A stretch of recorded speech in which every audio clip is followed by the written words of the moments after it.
Good morning, students. Hope you all are doing well and safe. Now we are about to start a new chapter, that is resources. This is your basically a first chapter of geography, and in your book it's your 23rd chapter. In this chapter we will read these topics given here: resources, types of resources, resource conservation. Students, when you think about resources, what comes in your mind?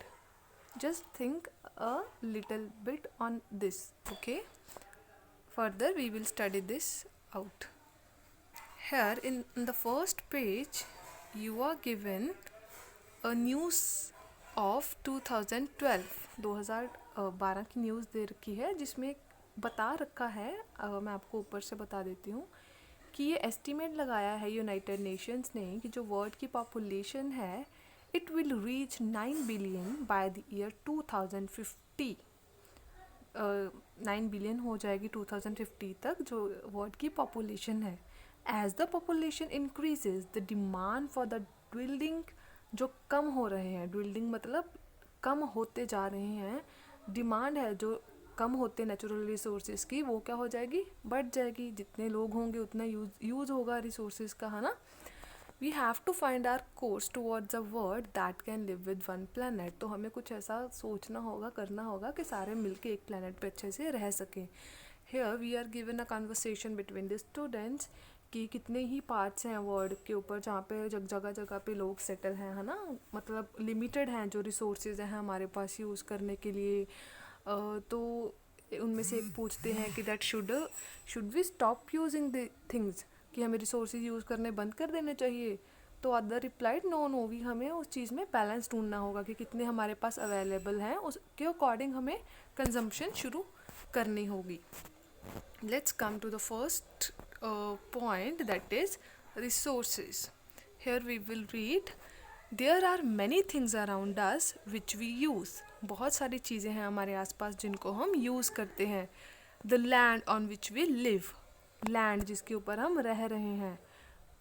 Plant we eat as foods, plants जिनको हम food की तरह खा रहे हैं। Clothes we wear, कपड़े जो पहन रहे हैं। द एयर वी ब्रीथ, हवा जो हम ले रहे हैं। वाटर वी ड्रिंक, पानी जो पी रहे हैं। The minerals, fuels, even the means of transport and communication. बहुत सारी चीज़ें हैं, सारी ही ऑलमोस्ट जितनी भी हमारे आसपास चीज़ें हैं वो सारी हमारे यूज़ के लिए हैं और हम उनको अच्छे से यूज़ कर रहे हैं। Any aspect of the physical environment that people value and use to meet a need is termed as resource। क्या कह रहा है वो, जो भी इन्वायरमेंट की कोई चीज़ है फिजिकली जिसको लोग वैल्यू करते हैं और उसको अपनी नीड को पूरा करने के लिए यूज़ करते हैं, वो क्या है, एक resource.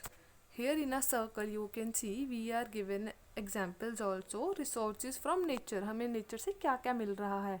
Oil, fish, trees, water, timber, metal, animals, oxygen, fossil fuel, atmosphere, natural gas, minerals, flowers, energy, ocean, plant, birds, coal, soil, solar energy, है ना।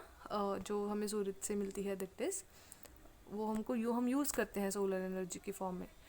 Elements that exist in their natural form and have not yet been used by human are known as substances।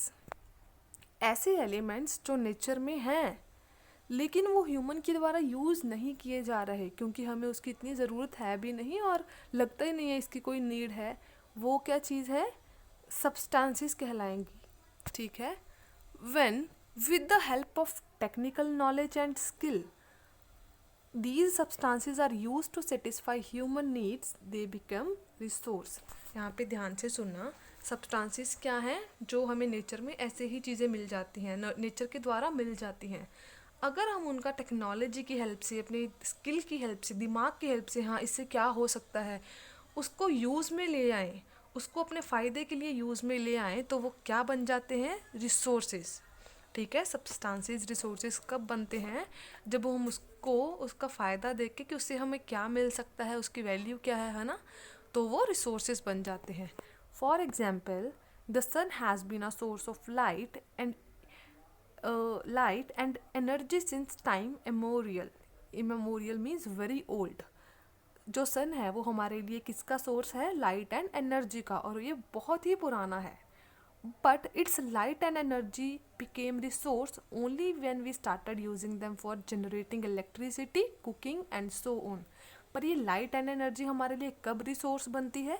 जब हम इनको use करना शुरू कर देते हैं इलेक्ट्रिसिटी को जनरेट करने के लिए, है ना. सोलर प्लांट्स लगते हैं, आपने पता होगा आपको, कुकिंग के लिए एंड सो ऑन. जब जो सन से हमें लाइट और एनर्जी मिल रही है उसको प्रॉपरली तरीके से यूज़ करना शुरू कर देते हैं इलेक्ट्रिसिटी की फॉर्म में, कुकिंग के लिए, है ना, इन चीज़ों के लिए जब यूज़ करना शुरू कर देते हैं तो वो क्या है, हमारे लिए सन एक सोर्स बन गया. When solar energy was tapped for utilization, जब सोलर एनर्जी को यूटिलाइजेशन के लिए टैप कर लिया जाता है. Some of examples of sources are given along side. ये हमने देख लिया है जो एग्जाम्पल दे रखी है. Next we are having characteristics of resource. इसमें क्या है, इसमें हमें क्या बता रखा है कि इसके कैरेक्टरिस्टिक्स क्या हैं रिसोर्सेज के. हम देखते हैं कि हमारे आसपास बहुत सारी चीज़ें हैं, बहुत सारे मटेरियल हैं, सब्सटेंसेस हैं जो नेचर ने हमें दे रखे हैं, है ना.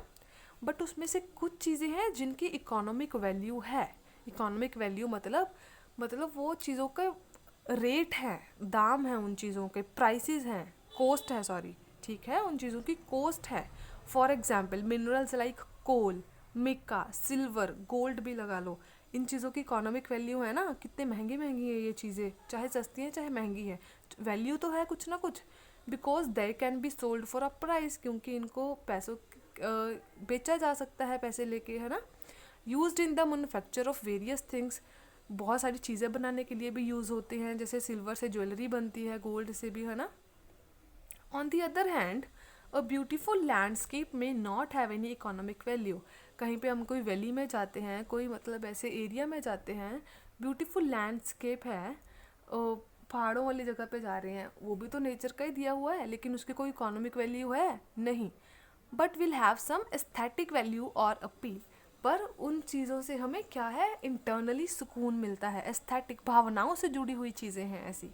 We can call a substance, ध्यान से सुनना इस लाइन को students, we can call a substance a resource only if it is useful for us. हम सब्सटेंस को रिसोर्स तभी बोल सकते हैं जब वो हमारे लिए यूजफुल हो. अभी यहाँ पे सेकंड नेक्स्ट लाइन में भी दिखा रखा है कि जो मेडिसिन हर्ब्स हैं उनकी कोई वैल्यू नहीं है अनटिल एंड अनलेस उनको हम मेडिसिन में यूज़ करना शुरू कर दें, ठीक है.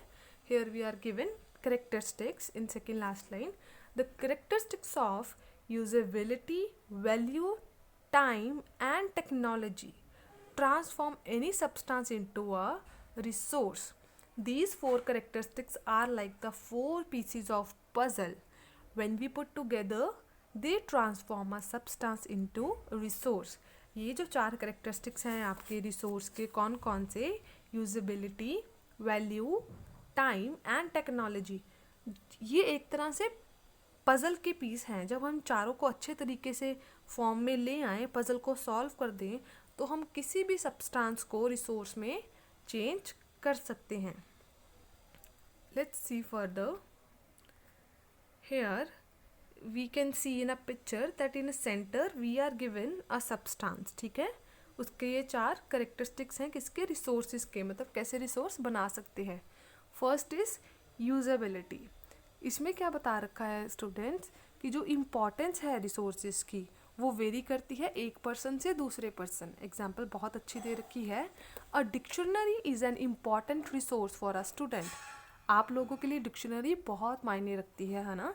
बट फॉर अ फार्मर और a builder land is more important. लेकिन अगर हम फार्मर की बात करें या बिल्डर की बात करें, उसके लिए उसको तो डिक्शनरी से क्या ही मतलब होगा, है ना. उनके लिए क्या इंपॉर्टेंट है, लैंड इंपॉर्टेंट है. The main characteristic of a substance that make it a resources is usability और यूटिलिटी, कि कितना हमें उस चीज़ को, कितनी जो भी हमारे पास सब्सटेंस है उसकी वर्ड को कितनी ज़रूरत है, उसकी यूजेबिलिटी भी एक करेक्टरिस्टिक है रिसोर्स का. ज़्यादा है तो वो ज़्यादा यूज़ होगा, ज़्यादा लोगों के काम आएगा, उतना ही वो रिसोर्स की में चेंज होगा. Second is your value. Value means worth. अभी पीछे हमने वही पढ़ा था कि सब्सटेंस जैसे मिनरल्स हो गया, कोल हो गया, आयरन, सिल्वर, है ना, इनकी इकोनॉमिक वैल्यू है. These substance were not a resource until their value was discovered. ये सब्सटेंसेस रिसोर्सेज तब तक नहीं बनेंगे जब तक इनकी वैल्यू का पता नहीं लगाया जाएगा. The value of substance makes it a resource. किसी की भी सब्सटेंस की वैल्यू ही उसे रिसोर्स बनाती है. Third, we are having time. Sometimes a substance become a resource with the passage of time. कुछ सब्सटेंसेस ऐसे होती हैं जिनकी जो वैल्यू है वो टाइम के साथ ही पड़ती है. आज हमारे लिए ये चीज़ इम्पॉर्टेंट नहीं है, कल को यही चीज़ बहुत इम्पॉर्टेंट बन सकती है. जो भी हमें नेचर से कुछ मिला हुआ है, तो कई चीज़ों की वैल्यू जो है वो किसके साथ पड़ती है, टाइम के साथ पड़ती है. जैसे अगर वाइल्ड लाइफ की बात करें, पहले उसको रिसोर्स की तरह नहीं लेके चला जाता था, लेकिन बाद में जब लोगों को समझ आने लगा कि ये वाइल्ड लाइफ को बचा के रखना बहुत ज़रूरी है. क्यों? इकोलॉजिकल बैलेंस को मेंटेन करने के लिए, हमारे इन्वायरमेंट को मेंटेन करने के लिए हर जानवर का होना ज़रूरी है. तो इसलिए वाइल्ड लाइफ सेंचुरीज बनी. पहले वो सब्सटेंस थे, बाद में जब उसकी वैल्यू समझ में आई, उनको अच्छे से प्रोटेक्ट करके रखा जाने लगा. जो वाइल्ड लाइफ में जितने भी जानवर वगैरह पाए जाते हैं, तो वो क्या बन गए, रिसोर्स बन गए. Fourth is are technology. Technology क्या है? Application of knowledge and skill for making new things from the available material and substances. It adds value to the existing substance. Technology क्या है? आपकी नॉलेज, आपकी स्किल, कि आपके सामने कोई चीज़ है, आप उसका कितना मैक्सिमम यूज़ कर सकते हो, उसको किस तरीके से यूज़ कर सकते हो कि वो लोगों के काम आए, वो लोगों को अट्रैक्ट करे या उसकी कोई वैल्यू पड़े. वो क्या है? वो वैल्यू डाल देती है उस सब्सटेंस में. अब यहाँ पे मेरे सामने कुछ पत्थर पड़े हैं, उस पत्थर से मैं कुछ भी बना दूँ अच्छा सा, लाइक कोई मॉडल तैयार कर दूँ या कोई ऐसे उसको गम से जोड़ के कुछ भी बना दूँ जो वो अच्छा दिखने लगे, जो वो लोगों को पसंद आए, तो उसको वैल्यू मिलने लग गई. वो जो नॉर्मल पत्थर थे उनको एक वैल्यू मिल गई, तो वो क्या हो जाएगा. थस यूज़ ऑफ टेक्नोलॉजी, और मतलब माइंड कह लो, स्किल कह लो, नॉलेज कह लो, या मुझे मशीन टेक्नोलॉजी की यूज़ तो चाहिए होगा, मुझे पत्थर को तोड़ना है, उसको वैल्यू करना है ना. क्या बना देता है सब्सटेंस को? Technology changes any substance into a resource. Substance को रिसोर्स में चेंज कर देता है. Here is a group discussion box. You will read it by yourself. Now we are having practice zone 1. In first question, list the characteristics of resources and briefly explain them with examples. Here is your answer, students. Usability, value, time and technology. These are the characteristics. As I already explained that with examples, and I will you provide the answers of these questions also. You have to go through the video first, then you will read the chapter by yourself. PDF I will be provided to you. Then you will write and learn practice on questions from the question answer PDF. Second is, someday if iron ore deposits are discovered on the moon, can we call it resource immediately? Support your answer with suitable example. यहाँ पे हमें दे रखा है, कहते हैं कि अगर हमें मून के ऊपर आयरन ओर मिल जाए तो हम उसे एकदम से रिसोर्स बोलना शुरू कर देंगे? नहीं. मून पे जाके एकदम से उसको ले लेना हमारे लिए इजी थोड़ी है, मून पे जाना इजी थोड़ी है. जो ये चीज़ है, इसकी वैल्यू किसके साथ पड़ेगी बच्चा? टाइम के साथ. टाइम के साथ जब हम अवेलेबल होंगे, लाइक जो भी है हमारे स्पेस स्टेशन है ना, इसरो हो गया या नासा हो गया, वो वहाँ पे जाएंगे, उस चीज़ के बारे में वो करेंगे, है ना, स्टडी करेंगे with the use of technology and all. अगर वो हम उस चीज़ को, उस आयरन ओर को जो हमें मून पे मिली है, उसको यूज़ में ले आ सकते हैं, तब ही हम उसे रिसोर्स बोल सकते हैं, अदरवाइज नहीं. Same you are given a question third on a situation based. Technology has enabled a man to make paper from tree logs. Technology ने इंसान को बताया कि वो पेपर बना सकते हैं ट्री लॉग्स से. However, the wasteful use of paper has led to large-scale destruction of trees.